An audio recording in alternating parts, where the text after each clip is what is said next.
Hi, I'm Brian Byrne, and I work for Assistive Technology Partners, part of the University of Colorado School of Medicine. I coordinate our Tech for Tykes early intervention program for assistive technology. This video will give you the perspective of two parents, Ed and Christine Quayle, on the use of assistive technology for young children by sharing their story about their son, Brian. The video opens with Christine's description of the first time a therapist tried assistive technology with Brian. I hope this video will give you an appreciation for the significant role assistive technology can play in the life of a young child with a disability. And it was just so cool to see. I mean, within 30 seconds we figured out, oh my God, he understands cause and effect. And it was very cool to be able to access that part in his brain. And what's been really neat about technology is that we've actually had a hard time keeping up with him.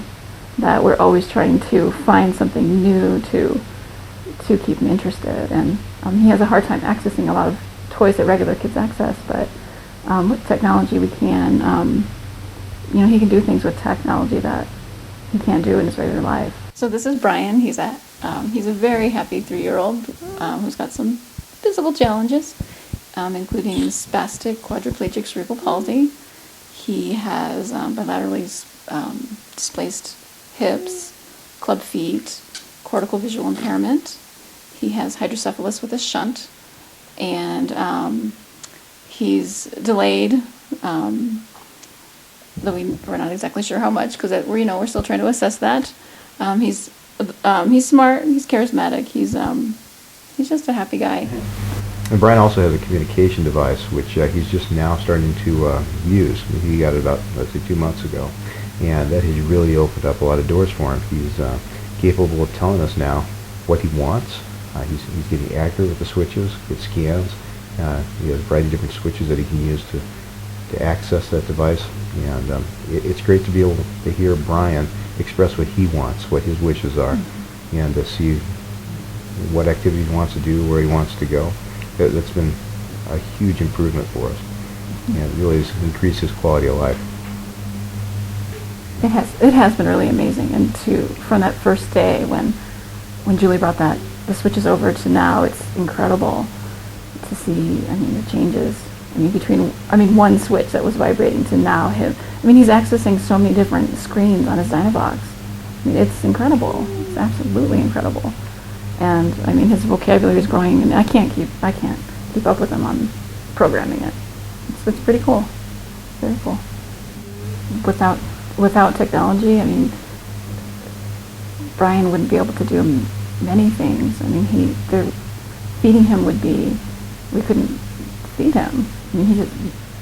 He needs his chair to sit up to support him, for head control. He even has a special car seat, actually, that's wasn't on our list earlier, but a special car seat for in the car. He wouldn't be able to communicate. That's key. Key to living is communicating. Bathing he wouldn't be able to have any fun in the bathtub at all. And he has a great time with the seat that he has now, So he's able to participate more in life as a kid with technology. And to be 3, he's able to be a 3-year-old kid instead of just this sort of totally dependent person. The technology actually gives Brian the opportunity to self-initiate activity, which he would not have otherwise. And he can now really show us what his interests are. And he can engage in activities on his own without having to have somebody directly doing things for him. So that's just a huge benefit to Brian's quality of life for now and in the future. I think with more control and being able to make choices for himself, he feels empowered instead of just completely dependent on other people. And anytime anyone feels independent and able to make choices, it gives, obviously it gives people better self-esteem, and but anytime anyone feels control of their world, they feel better about themselves, and it's just better for everyone around. So what I would tell the other parents is to start experimenting with the assistive technology early. And it doesn't have to be the high-tech devices. I would recommend looking at the internet and finding some other people who have used the different technologies and some of the ideas that they've had.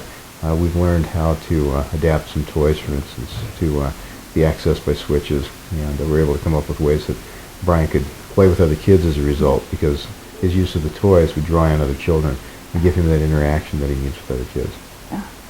And I think, too, having high expectations for what your child can do. Just because they might not be able to talk or move, I mean, you never know what they can do, and just have high expectations. Expect that they're going to do awesome. Just have that expectation out there, because you never know. Let them rise to it. A lot of opportunities. I'm pretty positive about what Brian has to look forward to in the future, especially with technology.